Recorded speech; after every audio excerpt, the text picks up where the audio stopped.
Welcome to But Are There Dragons, a podcast where two friends pick a book at least one of them has not read and work their way through it a few chapters at a time. I'm your host, Kritter. And I'm your host, Jess. And we're continuing this adventure with The Return of the King by J.R.R. Tolkien, with me as the resident Lord of the Rings veteran. And me as a Lord of the Rings first-timer. In this, our 5th episode of Season 4, we're going to discuss Book 6, Chapters 1 and 2. We are finally on Book 6. So before we dive in, Jessica, what's new with you? How are you feeling? Good. Enjoying how the read is going. And life has been pretty hot on this side of the country. I don't know. Yes. We're not that far apart, but I think that it's probably been pretty hot in your world too. It's very hot. Yes, I've been an indoor cat these last several days because it has been warm and it's like we're up in Mordor in the very fires of Mount Doom or something like that. Are we having sympathy pains for the boys? We are. I think that's exactly what's happening. So I accept that. We just hit August. Oh, fun news that no one cares about except for me. So there's this thing that I do every year, which is put up a hummingbird feeder. Okay. And I've learned since I have lived in this current house that this is like a Samwise moment, I guess, because, he likes gardens or whatever. So let's assume this is my garden. I put up a hummingbird feeder, and ever since I've lived at this house, they've never come during like the more normal part of the summer, right? They only ever come in August. And I told my mom this, and what's fun is we have this like nature center near my hometown, my hometown, and they do a calendar every year. So my mom oftentimes for Christmas will get us these calendars, and the nature calendars will have like relevant nature-y dates, right? Yeah, and so I found out a couple years ago that apparently in my neck of the woods, hummingbird migration begins in early August. So I've discovered that I don't get the normal hummingbird traffic. I get the migration traffic, and I saw my first hummingbird of the season just yesterday. So amazing. Everyone be happy for me. Okay? Yes. It was a very exciting time because it wasn't even August yet. And I think it was like August 9th or something that it's like the hummingbird migration starts. So they're a little early this year. Still ahead of the curve. Good job. A little bit this time, yeah. And this is actually also the first time that I've made my own hummingbird juice. I don't know, like you boil sugar and water, basically. Usually I just buy it, but this time I was like, by God, I've got a lot of sugar for some reason. I'm gonna do it. And I wasn't sure they were gonna be attracted to it because the feeder is clear and the water's clear, and I wasn't gonna dye it. And but they found it anyway, so nature. Anyways, but I don't have to be outside to watch for the hummingbirds, which is another bonus because it's really hot. So do you have any major triumphs? No, I mean, we're still growing grass. And that is a full-time job. We put out like patio click and lay decking. Nice. So we have big plans for our backyard. Mm-hmm. It's ridiculous. But it's, a staged approach. So it's going to take time and a couple of seasons, a couple of budgets to get it done out the way that we really wanted to. But in the meantime, we do have like these concrete areas, which are handy for having, flat space, but doesn't look all of that great. And so we found this kind of cost-effective click and lay plastic tile to just make our backyard kind of pop, and it makes us happy. And this weekend we're picking up an umbrella so that we can, just really start enjoying our backyard because, we haven't had a yard before. The oasis is developing slowly but surely. Well, I love that for you. Look at us in our outdoor fun things. And I do feel like Samwise, even though I am, like a green thumb dropout, I can't, I have 2 plants currently that are still alive. So I'm very proud of, but I'm learning about all of this because I've never had my own dirt. So I do feel very Hobbit-like when I do outdoorsy things. Nice. Look at us. Both Look at us. And how convenient that you and I are both talking about Samwise adjacent things when we are finally back with our boy Sam. Finally. Let's dive in, shall we? Let's go. Okay, book 6, chapter 1, The Tower of Cirith Ungol. So as I said, we are back with Frodo and Sam. Or at least Sam. Since last we saw Frodo, he had been taken. And Sam has decided officially that his duty was clear. Rescue Frodo or perish in the attempt. How are we feeling with our boy Sam on the warpath, but utterly alone? I am obviously very concerned for his well-being, but I can't help but point out that I love his cheek in this chapter. So in the same breath practically of saying, he no longer has any doubt about his duty. He says, perishing is more likely anyway, and it'll be a lot easier anyway. So there's just a couple of real influxes of Sam's humor in this read that really, make me love him more. So even though it is a little terrifying because he is, just one hobbit against all of the amassed powers of Mordor, it feels like, he's taking it tongue in cheek, and I love him for it. Every now and then he reminds me of Eeyore, just like, well, I'll probably die anyway. Yeah. It's just so funny, but might as well get on with it. There was a little bit of umami, and I don't know that I directly quoted it, but I really liked it. It was, he was in a land of darkness where the days of the world seemed forgotten and where all who entered were forgotten too. I just kind of was like, ooh, that's a good illustration, I guess, of kind of how he's probably feeling and how it is, honestly. So when we left off, he was in the tunnels still. He backtracks through the tunnels since he decided he wasn't going to make it to the tower that way. He was going to have to wait for the gate to open. And once he works his way back out, he takes a breather, then goes ahead and puts the ring on. Thoughts about this choice? It was absolutely one of those what the what moments. Like literally, like, excuse me? And I feel as though it's not even the first time in our read that this has happened. I feel that a certain someone else just cavalierly threw the ring on like it was no big deal. Sam is officially a ring bearer now. And wow. Yeah. Somebody, are you talking about Tom Bombadil? Because he casually. Okay. Yeah. Okay. It's like Sam's giving Tom Bombadil in this moment. I do think it's funny how that was a moment where he just like threw caution to the wind, and then he also heard orcs fighting amongst themselves in the tower, and he just once again throws caution to the wind and yells at Frodo, "I'm coming, Mr. Frodo!" Sam, if you're gonna put the ring on to be invisible, like, why are you screaming? How about shout out your position? Yeah, he's not giving Bilbo. No robber genes are coming forth in Sam at this point. Which I thought was pretty hilarious. But nevertheless, he heads to the watchtower, taking off the ring once he starts to feel this, like, I don't know. It's like no longer appropriate for me to have this on as if it was appropriate before. And then he catches sight of Orodruin, the Mountain of Fire, and Cirith Ungol. He realizes that the Watchtower of the Orcs was actually once an outpost of Gondor, but now it's Sauron's. Sam doesn't like his odds of passing it unseen or going in. Did you kind of appreciate this, like, getting the lay of the land the narrator gave us? Look this way, we see the mountain, look this way, there's the tower. In as much as I do anything geographically, I really struggle. I really too. Struggle. Yeah. It's not as bad as battles, but it's close.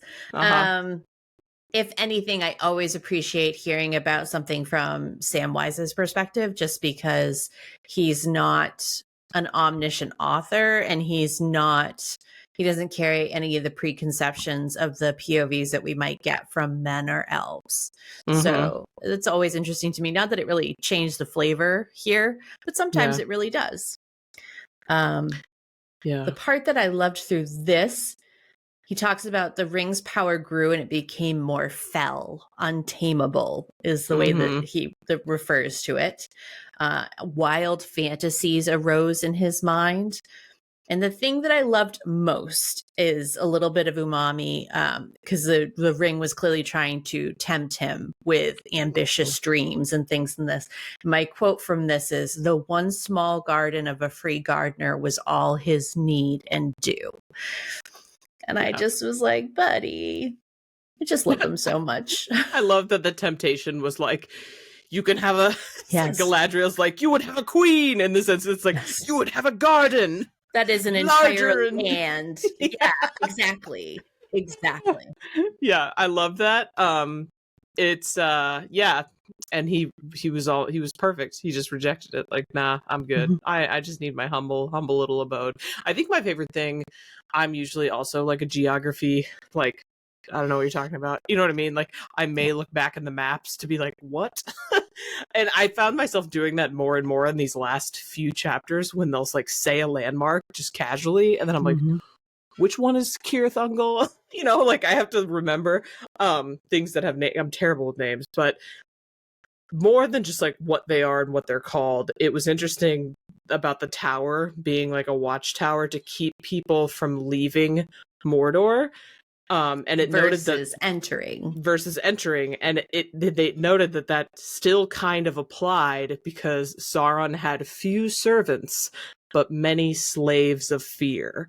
So it was like, whether or not the geography of it was relevant or exciting, that part was so interesting because it's like, he's got few people, if you know any, that are just devotees, right? People that are like in it for the cause, but he controls a lot of people. Like, it's like the orcs, right? They're not very tame because they're just terrified of getting murdered, right? And so they're doing what they're told, more or less, but their motivations are cloudy because it's not based on love, for sure. Yeah, and the only humans that we've seen, apart from, you know, the mouth, the humans that we've seen following them, you know, throughout the story has shown us that he's using manipulation tactics to ensure their participation on his behalf. And that will only get you just so far.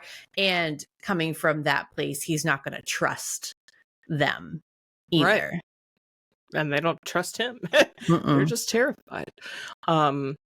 So Sam gets up to the tower, right? He faces this temptation. He rejects it. Bless him. Attempting to pass under the great arch of the tower, he's stopped by some magical force field. Now, fun fact, I have to note that as a child, I used to think that it was forest field. Oh. I feel like that's a common mistake. But I have to admit, that's what I thought. So, not forest field, force field. But he puzzles his way through it. Did you appreciate the solution? I did. So the file got a lot more action here than what I was expecting. I don't remember this arch pathway, the two watchers piece. I don't remember any of this. So yet again, saying I can't wait to watch this movie and see if there's any nods to this that I've just missed along the years, which is fine. It really did, and I know you haven't seen it, but for anybody who listens along or watches along that's closer to my age, maybe, it really gave me the Never-Ending Story vibes, where they're trying to walk by the Sphinx, and if you are pure of heart and intention, you can go by, and if not, you're done for, kind of thing. That's what this gave me for vibes. Okay, yeah, I'm not familiar with that, but sounds similar. Yeah, and so yes, loved his trusty solution for getting through this. Yeah, same. So he did get through though, but it set off an alarm. That's worth noting. Like, just like a peal. You know, he's like, "Oh shoot, what was that?" Were you gonna say now something I've else? rung the front doorbell, and basically. I just again like LOL. Hey, gotta do what you gotta do. How else is he gonna get in there? Was that all you had? It looked like you were about to say. Yes. Okay, great. Okay, so the tower is largely abandoned. It's kind of like a little bit of a war zone, but Sam is not completely free from orc encounters. Were there any standout moments from his ascent through the tower? I thought that it was interesting that his appearance to the orc that caught him unawares was changed just by kind of clutching the ring, not even wearing the ring. I absolutely attributed that to him holding on to the ring. Yeah. And made him scarier. I do like that he kind of talked himself through this. I also found myself reminiscing about our orc names. So as we go through this, I was like, oh, Snagburs and Golf Gun on the prowl again. Golf gun. Yes. Yeah. What would Sam's orc name be? We have to figure that out. We do have to figure that out. And then as he's going through this, he's going through some really, well, first off, it's physically demanding for him to make it up these stairs and climb to the top of this tower. He's tempted again by the ring, and that's what he's clutching. He's still carrying on the elf warrior storyline, which I love. Love that too. I love that. Cosplaying as warrior elf. Yes. Amazing. Love that for him. Whatever it takes, man. And then, coming to the end where he's overhearing the orcs talk back and forth and hearing more of the dissent among the orcs, which is not new for us, right? Like, we know that they have different masters and different motives. And it sounds like the fit has really hit the shan for the orcs. Yeah, I was proud of Sam during his ascent because he legitimately decided, he heard an orc and was like, you know what, I'm gonna confront him. And it was Shagrat, right? He's like, we're gonna do this. Not that he really had to do anything ultimately, but he made the decision and I'm proud of him for it. Super brave. But at the top, he meets a dead end. Defeated, he sits on a step and sings, and something, maybe for a second, seems to respond. But another orc, Snagga, thinks it's Frodo singing or responding and reveals a trapdoor that Sam had not seen. Snagga begins to whip Frodo and Sam just loses it. How'd you feel about this little skirmish and Sam's reunion with Frodo? I think that I found it very relatable, right? Earlier in the chapter, it had talked about his love of Frodo carrying him through to begin with. And for him to see his very dear friend that he was trying so hard to get to being whipped and it, sending him into a rage. A protective rage. I can absolutely understand that. And them being reunited, it just so precious, the quote here, the umami here was, Sam felt that he could sit like that in endless happiness, but it was not allowed. And I feel like that is a statement that could have more than one meaning. Yeah. Like a lot of things with their relationship, it's complex and it could mean more than one thing, but it's just so beautiful to see them reunited. And Frodo is hallucinating. He's like, first you were an orc and now you're you, and it's real. Yeah, except Frodo's reaction when he found out that Sam had the ring, right? That was part of his orc hallucination moment. Less heartwarming. How'd we feel about that?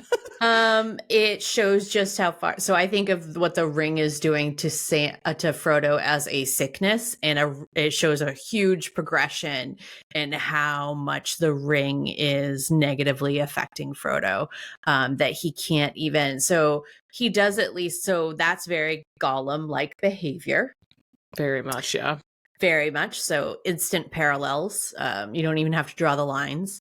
But then the mist clears, right? And then he has regret. Honestly, kind of calling back to Boromir, right? How Boromir was tempted by the ring and wanted to take it from him. And then after getting a solid knock on the head was like, I'm so sorry. I don't know where that came from. I apologize. Kind of reminiscent of that a little bit too. Yeah. So, I think that speaks to, Frodo starting from a very good at heart place. And so he's able to come back from that. But it shows definite progression in a very scary way. Yeah, it definitely speaks to the resilience of hobbits, right? Because it got Boromir way before it got Frodo, and Boromir wasn't even carrying the ring. Yeah. we have another moment of like Eeyore. We have another Eeyore moment where at one point, I think it's Sam, it might have been Frodo, said, "It's no good worrying about tomorrow. It probably won't come." I think that's maybe about like the provisions they were eating. They were just trying to like stock up on food and just kind of like, well, whatever. I guess it is what it is, you guys. We're going to do our best, but if it doesn't work out at this point, it just doesn't work out.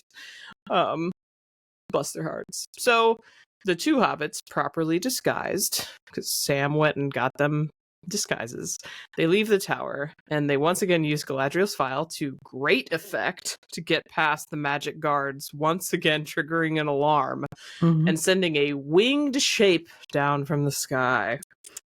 Exciting. And that is the end of the chapter. Thoughts about this last part? It was intense. It was crazy.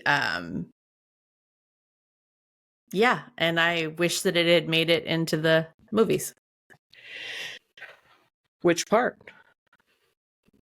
Oh, the barrier, the magical barrier. Oh, yes. Okay. I was like, what do you mean? They do kind of go to the there's the tower. There's the tower. But there no, is you're the right. Tower, but not exactly. Yeah. So and then there was just another one here. So when Sam leaves Frodo in the attic and says, he's going to look for disguises and provisions. It talks about Frodo sat for a while and shivered, dreadful fears chasing one another through his mind. And again, just another very poetic thing that also shows just how far along he is. So I think that was kind of it for chapter 1 for me. Well, and just imagine the PTSD, like Merry and Pippin know. And now Frodo knows what it's like to be captured by orcs. And like, you're not supposed to be spoiled, but Schnaga, or whatever his name was, had no problem whipping him, right? So he was spoiled in some ways. So yeah, you have to feel really bad for him there after Sam left him once again, and he's just like terrified. I would be terrified too, I think. Okay. Book 6, Chapter 2, Land of Shadow. So Frodo and Sam flee. They avoid the Nazgul, hide from orcs, get stabbed by thorns, and eventually have an outfit change. Thoughts on their initial experience traveling in or on the outskirts of Mordor? I had the same reaction that they did. I didn't think anything living grew here. So when they found the thorn bushes, I was genuinely surprised. Yeah. But obviously, it was a crappy way for them to have to spend any time and super uncomfortable. I think the big reveal for me here is that Sam's calling out, oh, and by the way, Gollum's not dead. Right. Yeah. So I guess I didn't really have much. Obviously, all of this, them trying to make their way and not get caught, how dangerous the walk is, and them ending up in bushes with thorns that feel a foot long. I think I read somewhere. That sounds terrible too.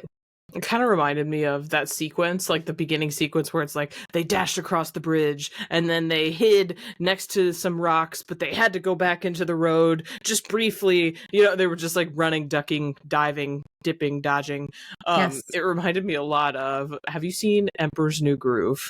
Yes. Okay, when Kronk has the Emperor in a sack and he's like, and he's like trying to escape or whatever to like dispose of the body, except for he's not dead, spoilers.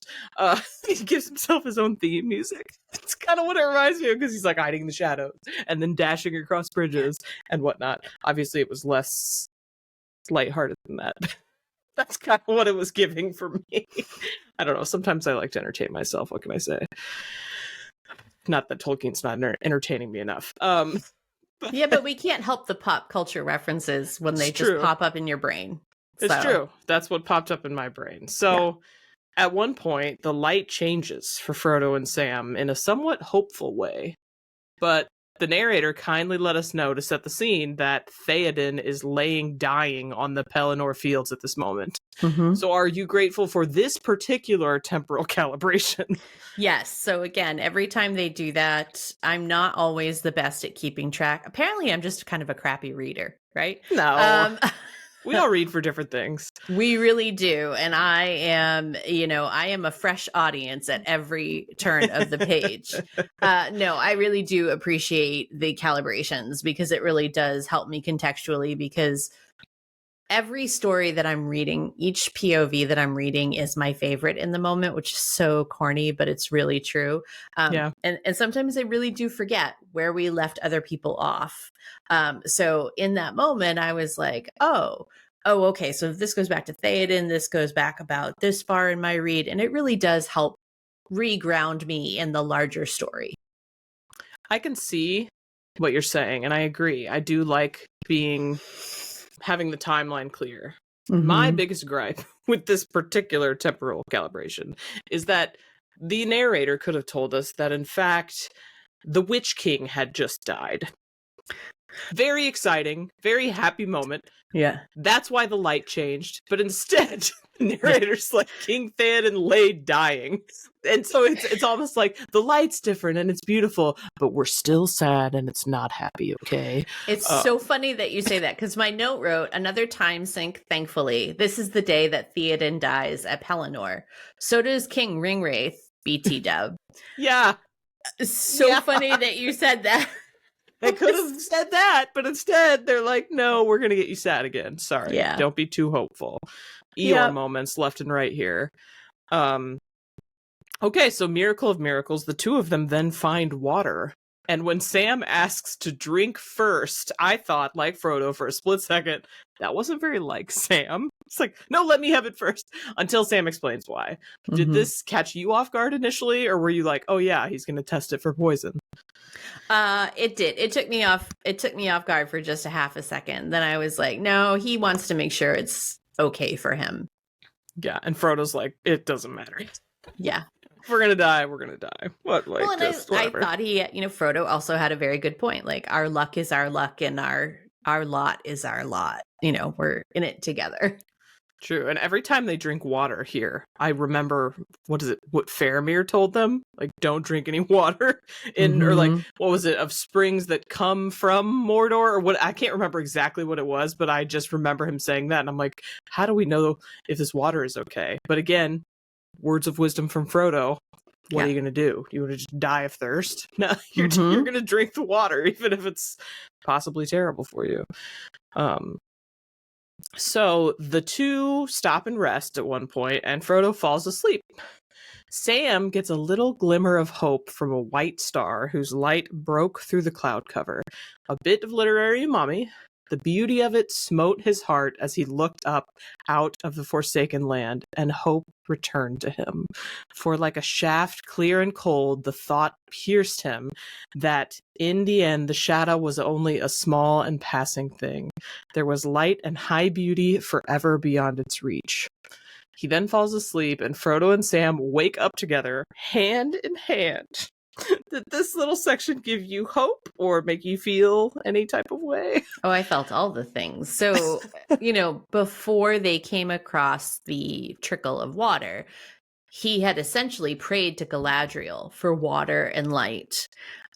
So they found water, they found light, and they woke together hand in hand. Sam was almost fresh. So they also, as well as getting water and light, got hope and rest. And so I got, I'm going to choose to believe that was straight from Galadriel. Nobody can tell me otherwise. Like, that is, it was her. 100% our queen. So I felt a lot of things about that. Yeah. Because they are in incredibly dire straits. And so she could have sent them the most pure trickle of water, but it's coming through such a tainted land that that's the best she could do from that far away. But kept them alive, kept them going, which is all they needed. So the hobbits finally make it to an overlook of the inner plane. Still 40 miles from Mount Doom, with armies of the enemy camped in their way. How are we feeling right now? I liked that Samwise was like, but where there are men, there are provisions. So I like a practical king. I think because I don't think like that. So I think that if somebody else is thinking about those things, it makes me feel reassured. So yeah, they are in dire straits. And that is definitely a theme through this part of the read, that at every turn, they are incredibly low on necessary resources to stay alive, to finish the trek, much less make it home, just to finish the day. So I liked that. I did also like, strangely, the insight. It talks about the eye is turned inward, pondering tides of doubt and danger. A bright sword and a stern and kingly face it saw, and for a while it gave little thought to other things, and all its great stronghold, gate on gate and tower on tower, was wrapped in a brooding gloom. So just narratively telling us that the eye is quite occupied with what's going on elsewhere. Yeah, this was presumably around the time that Aragorn used the Palantir, right? That's what I got out of it. So I'm glad that you pointed that out, because I didn't actually put it into my outline, but it was interesting.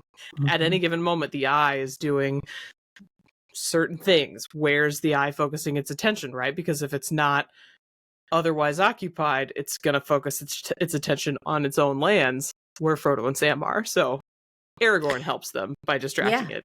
So and eventually, every time, sorry. No, I was just eventually Gandalf distracts it by his plan that he hatched, them going to the Black Gate. It's just like everybody did exactly what they needed to do to get Frodo and Sam into the end zone, basically. And this was another is the example. first time I feel like I caught it in the narrative, like, oh, and this is by design, right? Like this is them living up to that and keeping Sauron occupied.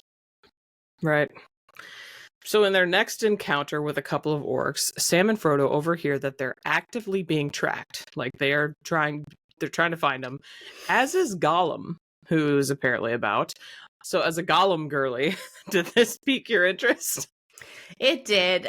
So they called him the Black Sneak, the Gobbler with the flapping hands. And just that they don't really know what to do with him either. They were like, no, he was told to be leave alone. But how fortunate that they have somehow even narrowly managed to elude these, I'm assuming they're sniffers, like they're trying to pick up the trail that Sam and Frodo left behind. So a win is a win, right? Like if a win is a win. Yeah. They think they lost him when they're literally like within earshot. Like, okay, I'll take that. Yes, absolutely.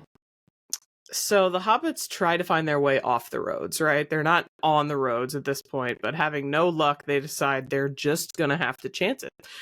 On the roads or starve, basically. So on another sleep break, Sam ventures out on his own on a foraging mission and finds some water. Though on his way back, he sees Gollum lingering around Frodo before slinking away. Sam seems to be getting so lucky finding just what they need when they need it. Do you think it is just luck, or is there something going on here? I mean, I still think that Galadriel is trying to keep an eye on them. I don't know. I really don't. And I don't necessarily expect to get that answered. But I do feel like there are forces at work that are trying to make sure that they're able to find what they need. Yeah. So that's how I've rationalized it. It is very convenient, especially since Tolkien has taken the time to painstakingly point out that, like, not much grows in this land, and they have to bring in their own food and water for troops. So it's very clear that foraging is a very difficult prospect at any time in this area. I'm going to choose to just let it slide. Okay. Plot armor or divine intervention? Maybe both. Maybe both. Maybe both. Okay, so how are you feeling about Gollum creeping around Frodo? Worried? I feel like it was inevitable. He will not stop until the ring is gone. I think that it's crazy I think that it's crazy that Sam left him to go find water. Not that it wasn't justified. You can't live without water. I think that it's crazy he got back just in time, but Another whatever. plot armor. Yep. / divine intervention. Yep. Yeah. I mean, it happens. And then I go back to what's already been said, that, there may be more yet for Gollum to do. Yeah. So I guess we can be happy that he's around, even if it pains me. Mm-hmm. All right, so Frodo and Sam's worst fears finally come true. They encounter a band of orcs they cannot avoid. But instead of making them as hobbits, the orcs assume they're deserters and make them march hard for miles. Just as their legs are about to fail them, multiple roads and bands diverge, and Frodo and Sam crawl away to a shallow pit in all the confusion, where Frodo lays on the ground like a dead thing. And that's the end of the chapter. And the read. Thoughts on this last part, or the chapter generally, before we pick an MVP? It's still not as bad as it could be, right? Like, yeah. A forced march when you're already injured and depleted and all of that, but you are still smack dab behind enemy lines. And so being treated as a deserter and being able to roll away into a gully is still better than the alternative. And that is really saying something. Yeah. And this is honestly kind of bad. I don't know if it's like the former high school athlete in me, but it's like, maybe they got like farther than they would have on their own during this little passage. That's ruthless. I know. But I mean, like, I feel like that's something my basketball coach would have said. It was really hard, but was it, I'm like, is this Tolkien's version of "But Did You Die"? Literally, no. So that's exactly it. Like, you're trying to get to this mountain. I don't know explicitly if this path led them closer to the mountain. I assume it did because they were on the path heading, and they just got scooped up onto the troop. But yeah, it's one of those like, well, did you die though? You're getting closer. I know. I should never. No, but coach sports. Not for nothing. No, I wouldn't be like that. I would not be like that. I hated that mentality, but sometimes it's effective. Unfortunately. Brutal but real. Yeah. No, that was it. There was a heart-wrenching moment right before they got scooped up. First off, did you know, had you heard the term peaching before? I don't think so. You cursed peaching sneak thief. Peaching means snitch. Huh. So I had to look it up, right? Because I'm reading and I'm like, I've never seen peach, ing. I've never seen it as a verb. Yep. It means who said that? I can't remember. One of the orcs to the other. You cursed peaching sneak thief. You can't do your job and you can't even stick by your own folk. Yada yada yada. It was orc on orc violence. Yeah. So it means snitch, just for that's a new one. Okay. Your own personal edification. And there was only one other. No, I've gone too far. There was a moment where Frodo just winds up telling Sam that I'll try and be a bit quicker. And it just broke my heart. Hurts. Right? Like he's literally doing his very best and I'll try to be faster. Oh, just right into the heart. It's terrible. Yeah. Hurts a little. Yeah. And I think that was really it for that chapter. Okay. So we've got a tradition where we pick an MVP from the chapters we've read for each episode. Cue the music. Jessica, who would you name as your MVP this episode? Well, Kritter, Sam. Oh, and did I mention Sam? Yep, you mentioned him, but yep, I agree. Who else is it gonna be? You know what I mean? Like, he goes up into the tower, he rescues Frodo. Yeah. He's finding the water. He's praying to Galadriel. He's giving everybody hope. Like He is doing all the things. He is carrying the operation without a doubt. And I understand Frodo's going through some stuff. Absolutely. But Frodo, yeah, he's just not doing what Sam's doing. Nope. And sometimes it's really hard. This week was a no-brainer for me. No hesitation. Yeah. Well, it's easier too when you've got two POV type characters, right? Two main characters that you're following. Granted, like, shout out to Galadriel, because once again the file coming in clutch. But Sam is sneezy. Yeah. Well, not only that, but maybe sending water, maybe sending light, of course. So like, definitely honorable mention to Galadriel, but it's Sam all the way for me. Absolutely. Well, so that is it for this week for us. We would ask that you read for next week, Book 6, chapters 3 through 5. We want to say thank you so much for tuning in to episode 5 of season 4 of But Are There Dragons, brought to you by your hosts, Jessica Sadai and Kritter XD.